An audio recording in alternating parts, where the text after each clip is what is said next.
Good morning दोस्तों। कैसे हैं आप लोग? मैं उम्मीद करता हूं कि अच्छे होंगे। मैं अंकुर कुमार रॉय आप लोग के सामने लेकर आया हूं हमारा यूट्यूब चैनल के माध्यम से JH एग्जाम प्लेक्स। जैसे कि दोस्तों आप लोग को पता होगा कि हमारा YouTube channel JH exam plex VVU की जितनी भी तैयारी है सेमेस्टर 1 से लेकर के 8 तक वो फ्री ऑफ करा रही हैं। और साथ में साथ आपको जितनी भी VVU की नोटिस है वो फ्री में आपको सारी चीज प्रोवाइड कराई जाएंगी। और एक बेनिफिट दोस्तों आप लोग को ये भी होगी कि नीचे जो डिस्क्रिप्शन है उसमें आपका इंस्टाग्राम और व्हाट्सएप का लिंक है, आप उसमें जाके ज्वाइन कर सकते हैं और जो भी क्लास का नोट्स है वो आप ले सकते हैं और उसको फ्री ऑफ कॉस्ट पढ़ के अपने एग्जाम को और भी बेहतर बना सकते हैं। तो चलिए दोस्तों हम तैयार मतलब आगे बढ़ते हैं और क्लास लेते हैं। जो आपका पहली क्लास है सेमेस्टर 1 to 3 जिनकी MDC पेपर पॉलिटिकल साइंस है। पहला टॉपिक है या फिर पहला सिलेबस आप लोग मान के चलना है वो है आपका concept of human rights meaning and definition. इसका मतलब ये है दोस्तों कि सेमेस्टर 1 to 3 बहुत इंपॉर्टेंट है और साथ ही साथ अगर आप सिविल सर्विस की भी तैयारी कर रहे हैं तो उसके लिए भी ये चैप्टर ये टॉपिक बहुत जरूरी होने वाला है आप लोग के लिए और आप लोग के लिए सारा चीज इंपॉर्टेंस है और आप लोग को फ्री ऑफ कॉस्ट इस यूट्यूब प्लेटफॉर्म पे फ्री में कराई जा रही है। तो चलिए दोस्तों हम अपना नेक्स्ट जो फर्स्ट क्लास है उसमें हम लोग थोड़ा फोकस करते हैं और समझते हैं कि ह्यूमन राइट्स क्या है, इसका मतलब होता क्या है, इसको और आगे डिफाइन करेंगे।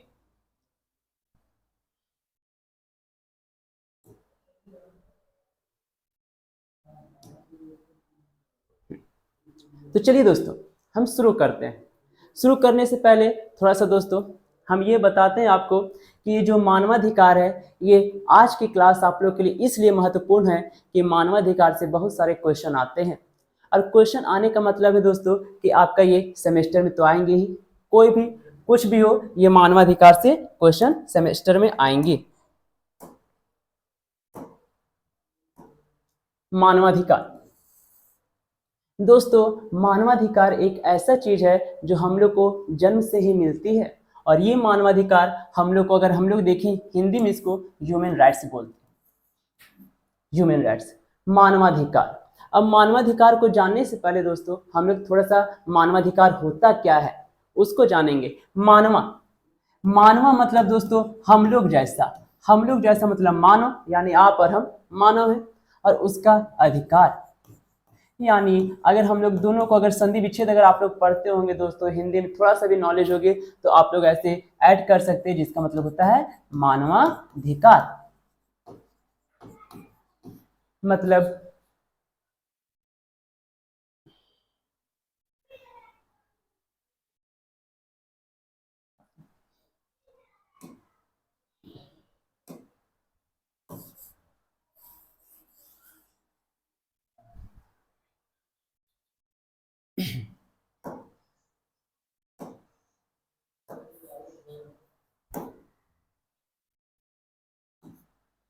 हाँ चलिए दोस्तों आज फर्स्ट क्लास है दोस्तों तो आप लोग को टेंशन नहीं लेना है। बस मेरी मेन मकसद है दोस्तों कि आप लोग को जितना बेहतर से बेहतर हम आपके दिमाग में ये सारी चीज डाल सके ताकि भविष्य में कभी भी किसी को भी आप बताते हो या सपोज दैट आप इन फ्यूचर टीचर बनते हो हम लोग के जैसा तो आप भी अपने बच्चे को बिल्कुल जैसे हम समझा रहे हैं वैसे भी आप समझा सकते हो। तो मेरे क्लास में फोकस नहीं करना है कि हम क्या जान रहे हैं क्या नहीं जान रहे हैं, बस मेरी मेन मकसद है मानवाधिकार को पूरे आपके दिमाग में डालना ताकि आपका एग्जाम में दिक्कत ना हो, सिविल सर्विस का प्रिपरेशन कर रहे हो उसमें दिक्कत ना हो। मानवाधिकार का मतलब अगर दोस्तों हम लोग देखें तो होता है मानव का अधिकार। मतलब दोस्तों हम लोग को जो जो अधिकार दिया गया है। अब क्या होता है मानवाधिकार को अगर हम लोग समझें तो मानवाधिकार का मतलब होता है मानवाधिकार वैसे अधिकार है जो हमारे पास इसलिए है क्योंकि हम मनुष्य हैं। पता है दोस्तों कि हम इंसान हैं तो हम लोग के पास अधिकार होगा। कोई भी इंसान हो पृथ्वी पर, कोई भी इंसान हो पृथ्वी पर चाहे जैसा भी हो, गोरा हो, काला हो, लंगड़ा हो, लूल्हा हो, अंधा हो, सबको कुछ ना कुछ अधिकार दिए गए हैं। तो वही है उसी को हम लोग कहेंगे मानवाधिकार। पूछेगा क्वेश्चन कि मानवाधिकार से आप क्या समझते हैं पहला पॉइंट ये लिखिएगा, मानवाधिकार उसे कहते हैं जो पृथ्वी पर जितने भी मानव है, जो आधार उनको प्रदान किया जाता है, अधिकार प्रदान किया जाता है, उसे हम लोग मानवाधिकार कहते हैं। चलिए दोस्तों, दूसरा पॉइंट क्या बोलता है,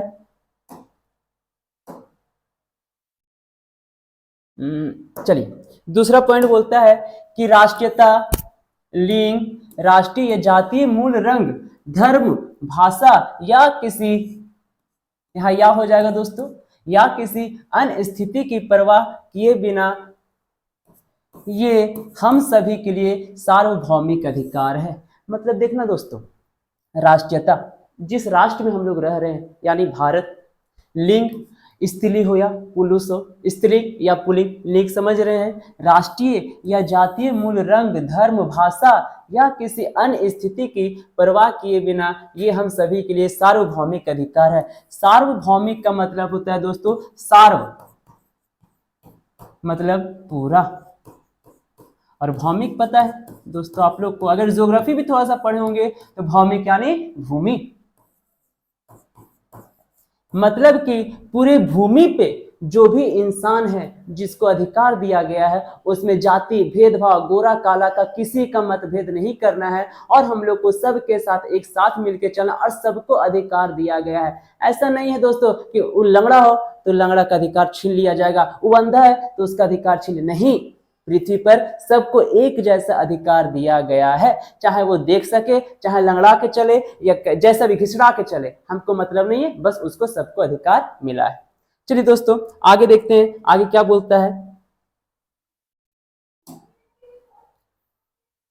तीसरा पॉइंट दोस्तों देखिए क्या बोलता है, इनमें सबसे मौलिक जीवन के अधिकार से लेकर वे अधिकार शामिल है जो जीवन को जीने के लायक बनाता है। जैसे भैया आप लोग को पता है दोस्तों, जीने का 3 मकसद, भोजन, रोटी, कपड़ा और मकान, यही हम लोग तीनों को चाहिए, बस रोटी खाने के लिए, कपड़ा पहनने के लिए, मकान रहने के लिए। लेकिन उसके साथ साथ जो हम लोग जागरूक होंगे उसके लिए है आपका शिक्षा और स्वास्थ्य। शिक्षा दोस्तों, अगर शिक्षा ना हो तो आप कुछ भी ना कर सकते हो, क्योंकि मेन इंपॉर्टेंट जो आप लोग के लिए वो है शिक्षा। स्वास्थ्य, आप लोग, हेल्थ इज वेल्थ, आप स्वस्थ हैं तो आप सबसे बड़ा धनवान हैं। अगर आप निरोगी है भैया, आप सॉरी क्या बोलते हैं, रोगी हैं, तो आप कुछ नहीं कर सकते, तनी सुन काम होगा, आलसा आ जाइएगा, अरे ना ठीक लगे थोड़े ना करबो, तो कहीं ना कहीं वो आपका आलस है।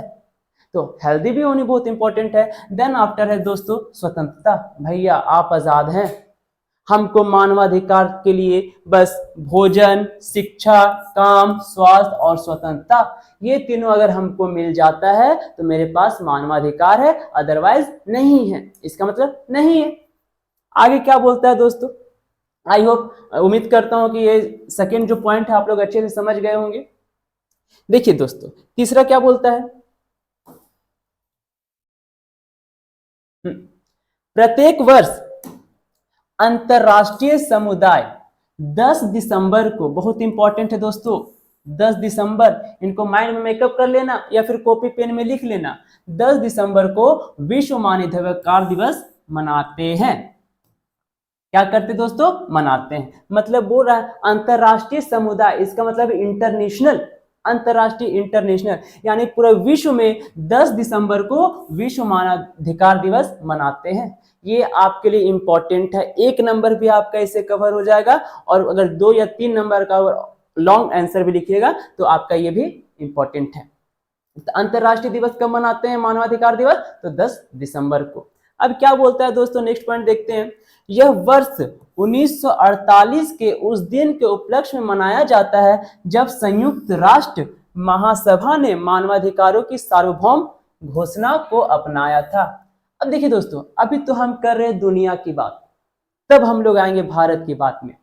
अब ये समझना दोस्तों कि मानवाधिकार या कोई भी चीज को सबसे पहले इंटरनेशनल एग्री करती है, यानी एक्सेप्ट करती है, देन आफ्टर अलग अलग देश उसको एक्सेप्ट करती है। तो आप मानवाधिकार को सबसे पहले अपनाया गया था यूएनओ, यानी यूएन बोल सकते हैं आप लोग, संयुक्त राष्ट्र महासभा में बोला कि नहीं 10 दिसंबर को पूरा दुनिया विश्व मानवाधिकार दिवस मनाएगा। अब क्या होता है दोस्तों, 1948 के दिन ये घोषणा किया गया था कि सार्वभौमिक को अपनाना है। अब देखिए यहाँ एक तो ट्विस्ट आता है, क्या कि आप लोग अगर भारत के हैं तो 1948 अगर जैसे हम पढ़े, चलिए अभी आज मेरी फर्स्ट क्लास से दिक्कत नहीं है, लेकिन आपको आदत हो जाएगी कि अगर हम पॉलिटी में पढ़ रहे 1948 तो इससे हम एक तो क्वेश्चन हम जनरेट कर सकते हैं कि 1948 हम पॉलिटी में पढ़े हैं तो हिस्ट्री में भी 1948 पढ़ना होगा। 1948 दोस्तों जिसमें महात्मा गांधी को मार दिया गया था, तो सबको पता है जिनको 1948 में मार दिया गया था 30 जनवरी को।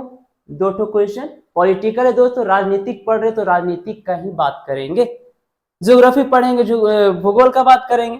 तो यही 1948 के उस दिन को उपलक्ष्य मनाया जाता है जब संयुक्त राष्ट्र यानी महासभा ने मानवाधिकारों की सार्वभौम घोषणा को अपनाया था। मतलब 1948 को ही मानवाधिकार को अपनाया गया था, कोई दिक्कत नहीं। चलिए आगे बढ़ते हैं। यूडीएचआर मानव अधिकारों के अंतरराष्ट्रीय विधेयक का एक हिस्सा है दोस्तों।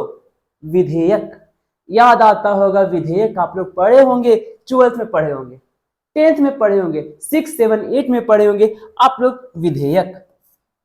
अगर आप राजनीति का क्लास कर रहे हैं, पॉलिटिकल साइंस का क्लास कर रहे हैं तो पता होना चाहिए विधेयक क्या है।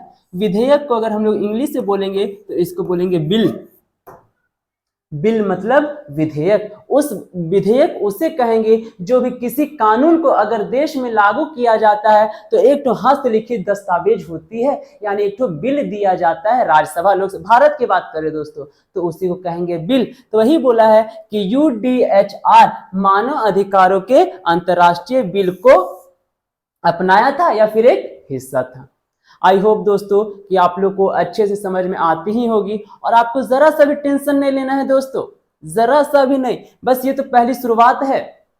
हम जान रहे हैं कि आप लोग जो आप लोग को मिली है वेकेशन उसमें आप लोग पढ़ नहीं रहे होंगे, फाके मार रहे होंगे, ये हमको पता है। लेकिन अब थोड़ा सा सीरियस हो जाइए दोस्तों कि चुनाव के बाद तुरंत एग्जाम होगी, ताकि बगल वाले पूछना नहीं है कि अरे बताओ रे बताओ रे, बताना ही नहीं है और ना ही किसी को जानने देना है।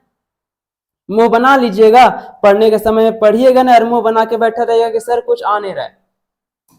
और अभी हम लोग समझा रहे दोस्तों तो अच्छे से समझ लीजिए, दिक्कत नहीं होना चाहिए। चलिए दोस्तों अब हम लोग बोलते हैं AUDHR, इसका बहुत इंपॉर्टेंट रोल होती है सर। AUDHR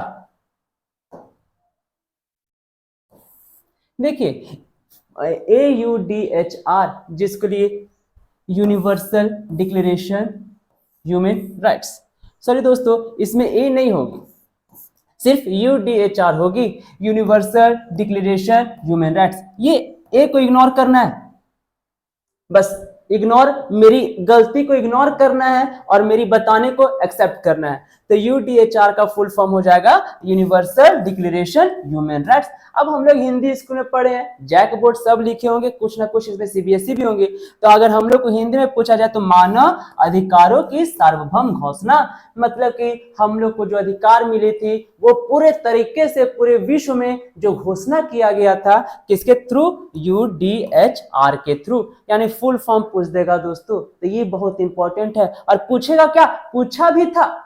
वीवीयू कहां से कौन क्वेश्चन पटक देगा पता नहीं है, लेकिन जरा सा भी टेंशन नहीं लेना है। हम जहां से वो पूछता कान है, देखिए दोस्तों, एक ऐसे पूछ सकता है या फिर ऐसे पूछ सकता है, पूछेगा तो कन्वे ना, यानी पकड़ना कान को है। तो हम लोग चाहे जैसा भी क्वेश्चन पूछे, घुमा के पूछे, चाहे उलट के पूछे, चाहे पटक के पूछे, जो भी पूछेगा हम लोग को बस खाली समझना है और आगे बढ़ते जाना है। एक भी क्वेश्चन छूटेगा नहीं अगर मन से आप लोग पढ़िएगा। अब देखिए दोस्तों, ये सब रही आप लोग का वर्ल्ड की बात। अब पूछ दिया कि सर विश्व मानवाधिकार दिवस तो हम लोग सब मनाते हैं, पूरा दुनिया मनाते हैं, होती क्या है वो समझ भी आ गया, एक्सेप्ट कब किया था वो भी समझ में आ गया, मनाते कब है 10 दिसंबर को वो भी समझ में आ गया सर। लेकिन कहीं ना कहीं इसकी हेडक्वार्टर तो होगी, बिल्कुल होगी। इसकी जो हेडक्वार्टर है कई क्षेत्रीय कार्यालयों के साथ जिनेवा, मतलब कई कई क्षेत्र में भी, लेकिन हेडक्वार्टर कहाँ है? जिनेवा में इसका मुख्यालय। चलिए दोस्तों छोटे से झारखंड का टॉपिक, चलिए ये नहीं समझ में आया, हम एक्सेप्ट करते नहीं समझ, चलिए अपना झारखंड का लैंग्वेज समझ आते हैं। सबसे बड़ा कोर्ट दोस्तों सुप्रीम कोर्ट। लेकिन कहीं ना कहीं आपके जिला में भी तो कोर्ट है जिसको हम लोग सिविल कोर्ट कहते हैं, लेकिन सबसे हेड क्वार्टर कौन? आपका सुप्रीम कोर्ट। सबका बाप सुप्रीम कोर्ट। ठीक उसी तरह यहाँ जो इसका जो मानवाधिकार की जो मुख्यालय बोल सकते हैं आप लोग, हेडक्वार्टर बोल सकते हैं, कौन है भैया? वहां जिनेवा है। चलिए ये दोस्तों, ये हम लोग मानवाधिकार को समझे। अब हम लोग आगे बढ़ते हैं।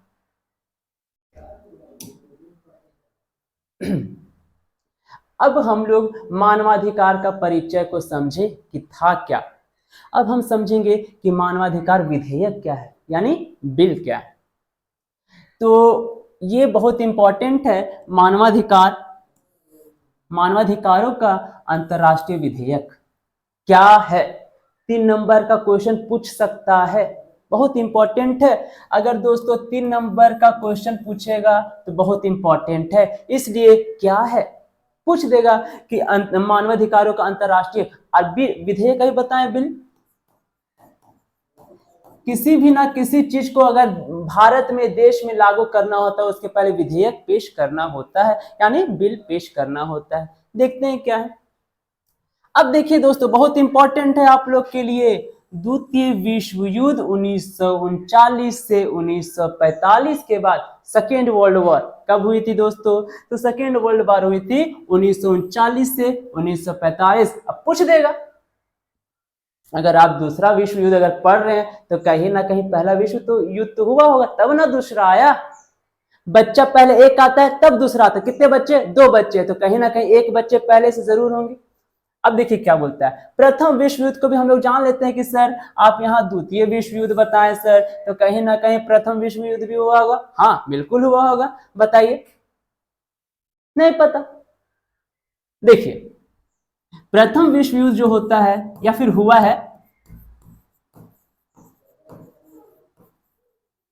आप लोग सेमेस्टर में आ गए हैं लेकिन कभी कभी आप लोग छोटा सा क्वेश्चन भी नहीं बता पाते हैं। वो 1914 से 1918 4 साल चला था दोस्तों, 1914 से 1918। अब समझिएगा, थोड़ा सा हम चर्चा करते हैं दोस्तों। देखिए मेरा मकसद है डीपली बताना। अभी हम आज आपको चैप्टर बताएंगे, कल इससे रिलेटेड क्वेश्चन भी करवाएंगे जो एग्जाम में पूछता है, पूछने लायक है। एग्जाम में एक भी क्वेश्चन छोड़ना नहीं है दोस्तों।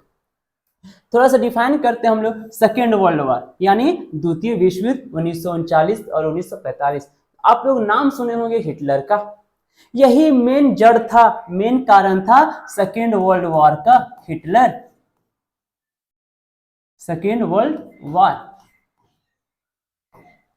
हिटलर, उसी के कारण यहूदी को मार दिया हिटलर।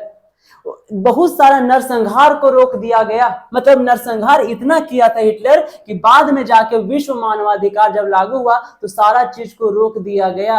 अब दोस्तों हम लोग भारत की जब पढ़ेंगे, जब भारत का संविधान जब लागू करेंगे तो उसमें हम लोग एक एग्जाम्पल और ऐसा देखेंगे जो हमारी भारत की प्रथम महिला प्रधानमंत्री बनी थी इंदिरा गांधी को, जिसने नरसंहार भी करवाना शुरू किया था और उनकी बॉडीगार्ड ही उनकी हत्या की थी। उसको हम लोग अभी इग्नोर करते हैं। फर्स्ट हम लोग देखते हैं द्वितीय विश्व युद्ध कब से कब तक, 1939 से 1945। इसके पीछे का कारण कौन था? तो इसके पीछे का कारण हिटलर था। हिटलर के चलते ही द्वितीय विश्व युद्ध की शुरुआत हुई थी। और इसी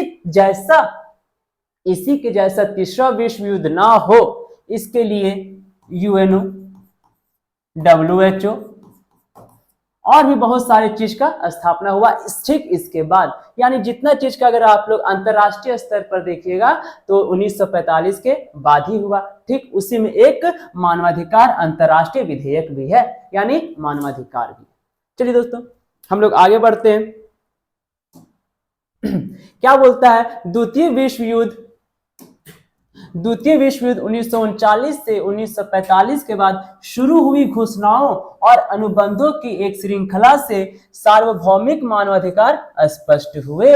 मतलब कि द्वितीय विश्व युद्ध के बाद हम लोग को ये जानकारी मिली कि द्वितीय विश्व युद्ध से पहले जो भी जितने भी देश थे कहीं ना कहीं मोनार्की सिस्टम थी, मतलब राजतंत्र था। और राजतंत्र तो आप लोगों को पता है सिर्फ राजा का ही शासन चलेगा, सबको पता है। तो कहीं ना कहीं जब हिटलर जब शासन में आता है और वो नरसंहार शुरू होता है तो सबके अधिकारों को छीन लिया जाता है। उनके का अगर देखिएगा पूरे दुनिया में, पूरा यूरोपियन कंट्री में कहीं ना कहीं मोनार्की सिस्टम थी और सब कहीं ना कहीं जितने भी मनुष्य सबके अधिकार को छीन लिया गया था। तो उसी को वापस करने के लिए कि फिर से ऐसा राजा ना करे, इसीलिए मानवाधिकार आयोग का अंतर्राष्ट्रीय बिल आया, यूएनओ में आया। कहाँ आया? यूएनओ में आया। यही बिल था कि हम लोग का अधिकार को कोई ना छीन सके जैसे हिटलर छीना था। चलिए आगे देखते हैं नेक्स्ट क्या बोलता है। वर्ष 1948 में पहली बार देश 1948 क्लिक करेगा, पूछ देगा कब, तो 1948 पहली बार देश सार्वभौमिक मानवाधिकारों की व्यापक सूची पर सहमत हुए। मान गया कि चलो तुम बोल रहे हो भैया, हम भी सबका भला ही चाहते हैं, चलो तुम्हारी बातों पे हम सहमत हैं, अब हम क्या करेंगे, लागू करेंगे। अंतरराष्ट्रीय की बात हो रही है दोस्तों, ना कि देश की बात हो रही है। अंतरराष्ट्रीय वाला मतलब पूरा विश्व मिल के बैठा और बोला कि सर हम लोग को ये चाहिए, हम लोग को खुद का अधिकार चाहिए। तो ठीक है, आपकी बातों को हम सहमत हैं। चलिए देखते हैं आगे क्या होता है दोस्तों।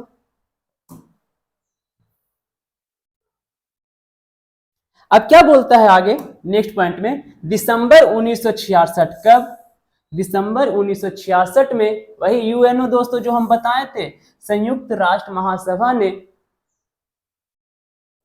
ये अंतरराष्ट्रीय संधियों को अपनाया जो अंतरराष्ट्रीय मानवाधिकारों को आकार देती है। मतलब कि दोस्तों अंतरराष्ट्रीय मानव अधिकार का मतलब है कि जितने भी हम लोग का अधिकार है इंटरनेशनल नंबर पे या फिर इंटरनेशनल कंट्री में, वो सबको क्या देती है, आकार देती है, मतलब डिजाइन देती है कि क्या क्या अधिकार होना चाहिए एक इंसान के पास।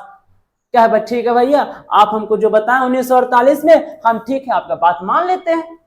तो इसके लिए क्या करना होगा, सर हमको ऐसा ऐसा चीज करना है, ठीक है कीजिए, हम आपको एग्री करते हैं। तो वही बोलता है दिसंबर 1966 में संयुक्त राष्ट्र महासभा ने ये अंतरराष्ट्रीय संधियों को अपनाया जो अंतरराष्ट्रीय मानवाधिकारों को और आकार देगी। अब क्या आकार देती है देखते हैं।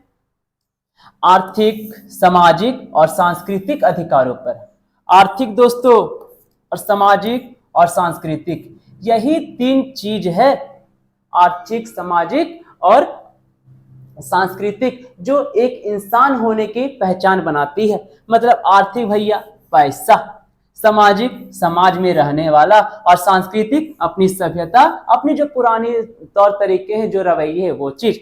ये मतलब आर्थिक से रिलेटेड, सामाजिक से रिलेटेड और सांस्कृतिक से रिलेटेड अंतरराष्ट्रीय प्रसविंदा, जिसको इंग्लिश में कहते हैं ICESCR, जिसकी निगरानी क्या करेगा भैया, आर्थिक, सामाजिक और सांस्कृतिक अधिकारों की समिति द्वारा की जाती है। मतलब कि आर्थिक, सामाजिक, इंटरनेशनल लेवल की बात करें, नॉट इंडियन लेवल, आर्थिक, सामाजिक और सांस्कृतिक अधिकारों पर अंतरराष्ट्रीय प्रसविंदा पर जो देख रेख करेगी, जो ये तीनों का जो देख रेख करेगा वो कौन करेगा, तो वो करेगा ICESCR।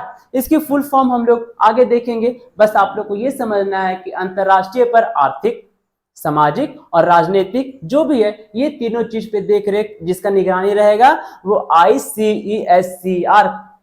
देखिए ICESCR की होगी तो इसकी फुल फॉर्म क्या है, तो इसकी फुल फॉर्म है इंटरनेशनल, आ गया अंतरराष्ट्रीय, कोवेनेंट ऑन इकोनॉमिक, पैसा, सोशल, समाज एंड कल्चरल राइट, सभ्यता और संस्कृति। मतलब अधिकारों में आप लोग को पैसा देखना है, समाज देखना है और कल्चरल, सभ्यता और संस्कृति को देखना है। तो इस पे निगरानी किसकी होगी, तो इस पे निगरानी ICESCR की होगी। कोई दिक्कत तनी सुन भी नहीं, चलिए आगे बढ़ते हैं। देखिए क्या बोलता है नेक्स्ट पॉइंट में, देखते हैं। नागरिक और राजनीतिक अधिकारों पर अंतरराष्ट्रीय अनुबंध, अनुबंध दोस्तों यहां अनुबंध हो जाएगा, अनुबंध ICCPR, जिसकी निगरानी मानवाधिकार समिति द्वारा की जाती है। अब देखिएगा दोस्तों, यहाँ आर्थिक आया था, राजनीतिक आया था क्या, नहीं, इसमें सांस्कृतिक आया था, राजनीतिक आया था क्या? नहीं। इसमें सामाजिक आया था, राजनीतिक आया था क्या? नहीं। तो राजनीतिक पे देख रहे किसकी? तो राजनीतिक नागरिक और राजनीतिक अधिकारों पर अंतरराष्ट्रीय अनुबंध मतलब ICCPR, जिसकी निगरानी मानवाधिकार समिति द्वारा की जाती है। यानी बोलने का मतलब है दोस्तों कि राजनीतिक अधिकारों पे जो निगरानी होगी वो किसकी होगी? ICCPR की होगी। तो सर ICCPR मतलब होता क्या है सर? बता रहे हैं, देखिए फुल फॉर्म है, 1 नंबर का है, बहुत इंपॉर्टेंट है। International covenant on civil and political rights. Civil and political rights इसका मतलब है international covenant on civil and political rights, full form है, 1 नंबर का, बहुत इंपॉर्टेंट है और जरूर आएगा। अब देखिए क्या बोलते हैं, और इसको किस नाम से नेक्स्ट बहुत इंपॉर्टेंट है, इन्हें अक्सर अंतरराष्ट्रीय अनुबंध के रूप में जाना जाता है। मतलब कि राजनीतिक अधिकारों पे जो निगरानी रखेगा वो कौन रखेगा? अंतरराष्ट्रीय अनुबंध। चलिए दोस्तों नेक्स्ट आगे, आई होप हमको ये लग रहा है दोस्तों कि अच्छे से समझ में आया होगा या फिर आ रहा होगा, कोई दिक्कत नहीं होगा। चलिए हम लोग आगे बढ़ते हैं। ये हम लोग जो इसके पिछले वाला दो टॉपिक को कंप्लीट किए वो हम लोग इंटरनेशनल लेवल पे किए, यानी अंतरराष्ट्रीय लेवल पे किए। तो दुनिया के ही अंदर आपका भारत आती है। तो अब सर कहीं ना कहीं भारत भी तो कुछ हुआ होगा, भारत में भी किसी ना किसी को अधिकार दिया होगा, ये आप लोग के लिए बहुत इंपॉर्टेंट है। भारत में मानवाधिकारों से संबंधित प्रावधान, कि भारत में जैसे विश्व में मानवाधिकार का प्रावधान किया गया था, कहीं ना कहीं उसी तरह भारत में भी किया होगा। बिल्कुल किया है, देखते हैं क्या क्या प्रावधान किया है। देखिए हम ये होप करते हैं कि इंटरनेशनल लेवल पर थोड़ा सा फुल फॉर्म में दिक्कत हुआ होगा, क्या है कि दुनिया को तो हम लोग जानते नहीं है, हम लोग किसको जानते हैं? भारत को जानते हैं। नेल्सन मंडेला को जानते हैं सर, किताब में पढ़े, लेकिन भगत सिंह को भी, हाँ सर भगत सिंह को बहुत अच्छे से जानते हैं सर। तो ठीक उसी तरह भारत में रहने वाले हैं तो भारत को अच्छे से जानना बहुत जरूरी है और यही काम आएगा। देखिए दोस्तों क्या बोलता है, भारत में सर मानवाधिकारों के लिए क्या प्रावधान किया गया है, मतलब क्या समाधान किया गया है, हम लोग के अधिकारों को भारत में क्या क्या किया गया है, क्या सूची में शामिल किया गया, दिया गया है कि नहीं दिया गया है, कि छीन लिया कि दे दिया। देखते हैं, बहुत इंपॉर्टेंट है आपके ये भारत में मानवाधिकारों से संबंधित बहुत ज्यादा इंपॉर्टेंट है। देखिए भारत के राष्ट्रीय मानवाधिकार आयोग के अनुसार संविधान द्वारा गारंटीकृत, सही है, गारंटीकृत व्यक्ति के जीवन, स्वतंत्रता, समानता और सम्मान से संबंधित अधिकारों के रूप में मानवाधिकार ये अंतर्राष्ट्रीय द्वारा लागू किए जाने योग्य है। मतलब राष्ट्र में मानवाधिकार किसे किसे दिया है? गारंटी देता है। अब देखिए छोटा सा बच्चा है, उसको भी इज्जत चाहिए, अगर ओकरा चढ़ के बोले और गरिया भाग जाएगा, अगर आप तनी सुन के उसको डांटिएगा गरिया भाग जाएगा, तो कहेंगे रे रे कहा भागा रे, बोल सकते हैं, क्यों? उससे इज्जत से बात कीजिएगा तो आपको भी इज्जत देगा। और तनी सुन चढ़ल बोली तो बच्चा को भी पसंद नहीं, तो हम लोग तो बड़े हैं, तो वह गरिया भाग जाता है, उसको इग्नोर करना है। देखिए वही बोला है कि जीवन, स्वतंत्रता, समानता और सम्मान से संबंधित अधिकारों के रूप में मानवाधिकार ये अंतर्राष्ट्रीय द्वारा लागू किए जाने योग्य है, कि सबको, भारत के जितने भी नागरिक है सबको मानवाधिकार देना जरूरी है। अगर दुनिया दे रहा है तो हम भी देंगे, और क्या क्या देंगे भैया? जीवन जीने का अधिकार, स्वतंत्रता का अधिकार, समानता का अधिकार, समता का अधिकार, सबका अधिकार देंगे, गारंटी लेगा। तो ये भारत में ये किया गया, पहला पॉइंट। दूसरा देखिए क्या कहते हैं, हाँ दूसरा देखिए,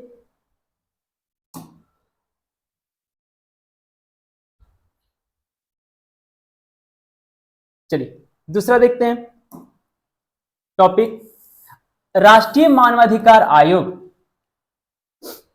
अब ये आयोग है क्या, देखते हैं। आप लोग देखे होंगे कहीं कहीं लिखा होगा आयोग,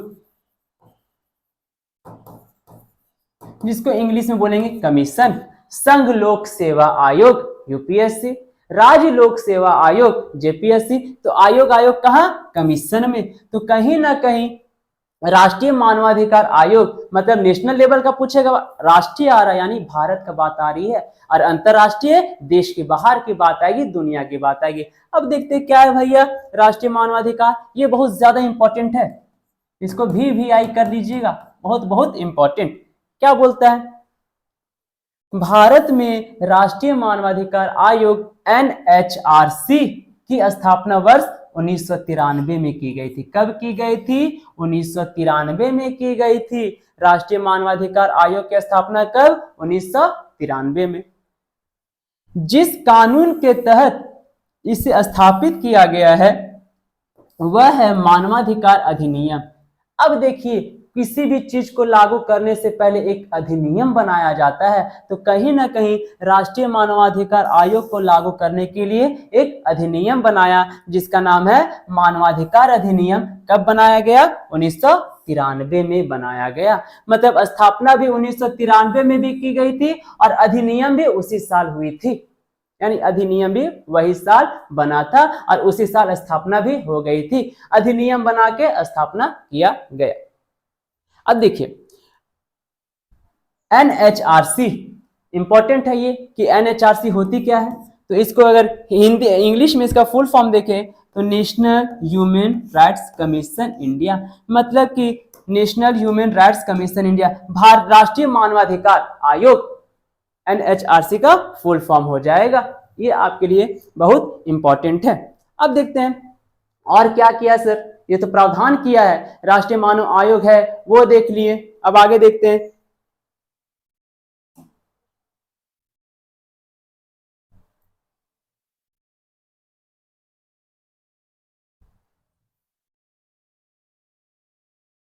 हाँ कि सर मानवाधिकार देख लिए। अब कहीं ना कहीं हम लोग को ये कानून में भी शामिल किया है, भारतीय कानून में शामिल मानवाधिकार, तो कहीं ना कहीं हम लोग के कानून में भी शामिल किया है। अब कानून मतलब कि क्या क्या दिया है सर, क्या कानून बताता है आपका मानवाधिकार के बारे में, देखते हैं। भारतीय संविधान में मानवाधिकारों के कई प्रावधानों को शामिल किया गया है, बहुत सारे प्रावधानों को शामिल किया गया है। क्या क्या? जैसे भैया मौलिक अधिकारों का भाग 3, हमारा भाग 3 में मौलिक अधिकार का जिक्र किया गया है। मौलिक अधिकार का मतलब मूल अधिकार यानी आपका अपना अधिकार, अनुच्छेद 14 से 32 तक है। यानी मौलिक अधिकार कौन से भाग में? तो भाग 3 में। कौन से भाग में? भाग 3 में, अनुच्छेद 14 से 32 तक। भाग 3 में 14 से 32 तक अनुच्छेद में हम लोग को क्या दिया गया है? मौलिक अधिकार दिया गया, और यही मौलिक अधिकार आपका मानवाधिकार कहलाएगा। क्लियर है? चलिए देखते हैं।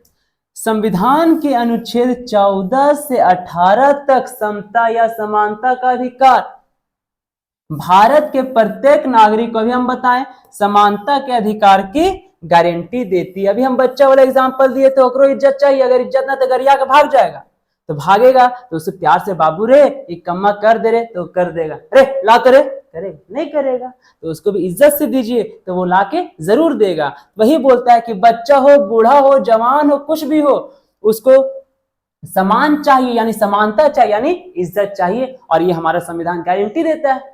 इज्जत देवी तो इज्जत दे, वो संविधान में लिखा है, इज्जत देगा तो इज्जत देंगे, नहीं देगा तो हम नहीं देंगे, लिखा है संविधान में। और क्या बोलता है? ये 14 से 18 तक समता का अधिकार में लिखा गया। अनुच्छेद 19 क्या बोलता है? भाषण और अभिव्यक्ति की स्वतंत्रता से संबंधित है। मतलब कोई भी इंसान कहीं भी खड़ा होकर भाषण देना शुरू कर देता है, भाषण मत दे रे, हमरा भाषण देवी रे, तो ये सब देना है क्या? संविधान में लिखल है, संविधान में लिखा हुआ है भाषण देना। लोग भाषण में पार्टिसिपेट करते हैं, मास्टर बुला बुला कर भाषण देगा, इस पे भाषण देना है, वो देना, तो ये संविधान में लिखा गया, तो ये सब हमारा मानवाधिकार है। ठीक है, तो हमारा अनुच्छेद कहता है भैया भाषण देना, क्या कहता है? भाषण देना, कहीं भी खड़ा हो जाए भाषण दे दो। भाषण और अभिव्यक्ति की स्वतंत्रता यानी कि अब भाषण देगा और स्वतंत्र रहेगा, भाषण देने में भी किसी का रोक टोक नहीं है, उसकी स्वतंत्रता हमारा संविधान देती है अनुच्छेद 19 में। अनुच्छेद 21 ये बहुत इंपॉर्टेंट है, एवं स्वतंत्रता का अधिकार प्रदान करता है। अब पूछ दल को एगो क्वेश्चन, अब क्या पूछा क्वेश्चन? और कौन क्वेश्चन पूछा? आयोग पूछा। यानी आयोग, देखिएगा दोस्तों, अभी हम थोड़ा सा सिलेबस से हटते हैं, अब इस सेमेस्टर से थोड़ा सा हम हल्का सा हटते हैं, और एक तो क्वेश्चन पूछ दिया। अब क्या पूछ दिया? यूपीएससी पूछ दिया, आई थिंक 2017 या 18 में पूछा है कि बाबू रे एगो लड़का एगो लड़की के लेके भाग गया, शादी कर लिया, तो क्या वो अपना मनपसंद की लड़की से शादी करता है? कर सकता है? हमारे संविधान में दिया है? अब पूछ दिया तो कौन से संविधान में दिया या फिर कौन से अनुच्छेद में दिया है? तो हाँ सर, ऐसा हो सकता है कि हम भी अपने मनपसंद की लड़की से शादी कर सकते हैं, ब्याह कर सकते हैं। अनुच्छेद 21 में ऐसा कहा गया है। क्या कह रहे भैया? जीवन एवं स्वतंत्रता का अधिकार। भैया जीवन जी सकते हैं, भाग सकते हैं, लड़की से शादी कर सकते हैं, अपने मनपसंद की लड़की से शादी कर सकते हैं। भागना नहीं है दोस्तों, वो सामाजिक स्थिति, वो समाज के बारे में हम लोग देखेंगे। तो वही बोला गया, अपने जीवन जीने का अधिकार, नींद भर सोते का अधिकार, भर पेट खाए का अधिकार, वो सारा अधिकार, जीवन जितने भी जीने का अधिकार है, सब हमारा अनुच्छेद 21 में दिया है। ठीक है। अब लोग जितने भी भाग के शादी करते, कोर्ट मैरिज, मान के चलिए कोर्ट मैरिज, निकल जान के खतरा, क्या करेगा प्रशासन? पुलिस भेज देगा, इसको कैसे कुछ होगा? संविधान में लिखा है कोर्ट मैरिज किए। चलिए हम बता रहे दोस्तों, ऐसे आप लोग को ये नहीं करना है, बता रहे कि संविधान में लिखा हुआ क्या है। अब हम लोग आगे देखते हैं।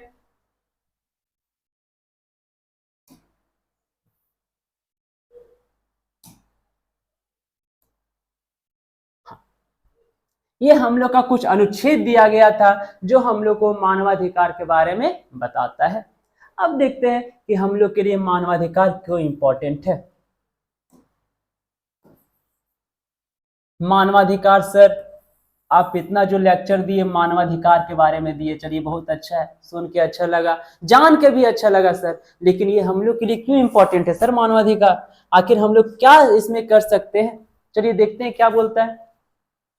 मानवाधिकार किसी व्यक्ति के दुर्व्यवहार या भेदभाव से बचाता है। दूर दूर दूर दूर बोलते हैं ना, दूर दूर, हट रे हट रे, तो कहीं ना कहीं उसके साथ दुर्व्यवहार किए दोस्तों, दुर्व्यवहार को बचाता है कि नहीं करना है। तू हिंदू ही, तू मुस्लिम ही, तू नीच ही, तू, ये सब हो रही है ना, तो ये जाति भेदभाव हो रही है, उसी से हम लोग को बचाता है दोस्तों। मानवाधिकार इसलिए हम लोग को इंपॉर्टेंट है क्योंकि सभी को शारीरिक और बौद्धिक रूप से विकसित होने का समान अवसर मिलना चाहिए। हम पतला है, विकसित, जिम जाएंगे मोटा हो जाएंगे, अधिकार मिला है। मोटा होने का अधिकार मिला है, पतला होने का अधिकार मिला है। तो ये सब चीज हम लोग का प्रावधान किया गया है, इसलिए हम लोग को इंपॉर्टेंट है भैया, क्योंकि सभी को शारीरिक और बौद्धिक रूप से विकसित होने का समान, बौद्धिक बुद्धि पढ़ना है भैया, बुद्धि बढ़ाना हो, पढ़ भी तब ना। तो वही बोला कि अधिकार मिलना है पढ़ने के लिए। सरकार क्यों देती है पढ़ने का अधिकार? सरकारी स्कूल क्यों बने? ताकि बच्चे विकसित हो, अपने दिमाग को बढ़ाए। चलिए दूसरा पॉइंट क्या बोलता है? सामाजिक न्याय और समाज में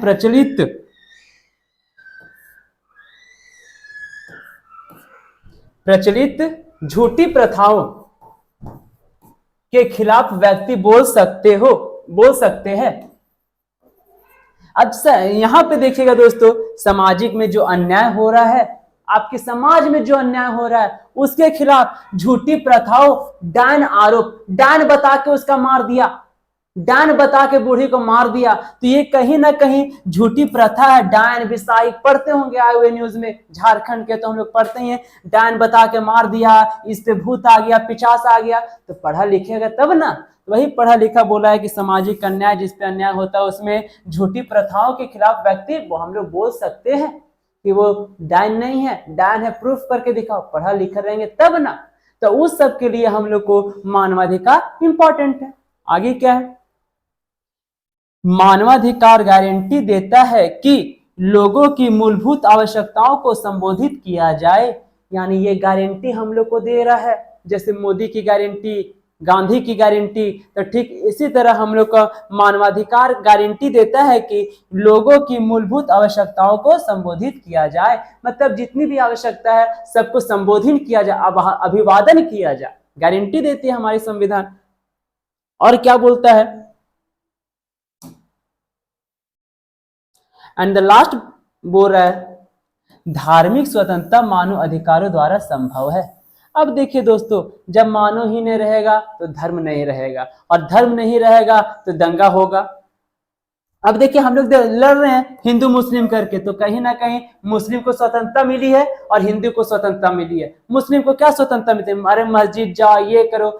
हम लोग को भी मिली है कि अरे सरस्वती पूजा करो, मिली है ना। तो वही बोला है कि धार्मिक स्वतंत्रता मानव अधिकारों द्वारा संभव है, यानी हम लोग अपने स्वतंत्रता के लिए हम लोग किसी भी चीज को अपना सकते हैं। धर्म से रिलेटेड हम लोग ना मुस्लिम को गाली दे सकते हैं, ना हिंदू को गाली दे सकते हैं। मैं उम्मीद करता हूं दोस्तों कि ये जो टॉपिक है आप लोग को अच्छा से समझ में आई होगी। और अगर आप लोग को नोट्स चाहिए तो नीचे डिस्क्रिप्शन में आपका व्हाट्सएप और इंस्टाग्राम का लिंक दिया हुआ है, जिससे आप ज्वाइन कर सकते हैं और उससे जुड़ी जितनी भी जुड़ी वीवीयू की नोटिस इंफॉर्मेशन नोट्स है वो सब ये पा सकते हैं। और आप लोग को एक बार फिर से याद दिला दूं कि वीवीयू की जितनी भी सेमेस्टर की एग्जाम जो होने वाली है या फिर जो होगी, मेजर हो, माइनर हो या फिर एमडीसी, जितनी भी अदर सब्जेक्ट है, वो हमारा जेएच एग्जाम्प्लेक्स फ्री में आप लोग को प्रोवाइड किया जा रहा है। अब फ्री में प्रोवाइड का मतलब है टाइम पास मत कीजिए दोस्तों, और पढ़ाई पे फोकस कीजिए, क्योंकि अगर आप आज पढ़िएगा तभी कल बढ़िएगा, और तभी आप भी झूठी प्रथाओं के खिलाफ लड़ाई कीजिएगा, तभी आप समाज में हो रहा है अन्याय के लिए लड़ाई कीजिएगा। जब तोरे कुछ ना दे तो क्या लड़ भी? लड़ने के लिए क्रांति करने से पहले आपको कुछ आना जरूरी है, और आना जरूरी का मतलब पढ़ना भी जरूरी है। तो मैं उम्मीद करता हूं कि आप लोग को ये क्लास अच्छी लगी होगी और अच्छे से समझ, हम ये क्या बोलते हैं, एक क्लास में पूरा 100% आप लोग को नहीं समझना है। अगर हर इंसान अगर रोज 100%, तो अल्बर्ट आइंस्टीन से मान हो जाएगा। कम से कम आई होप 40% तो समझे।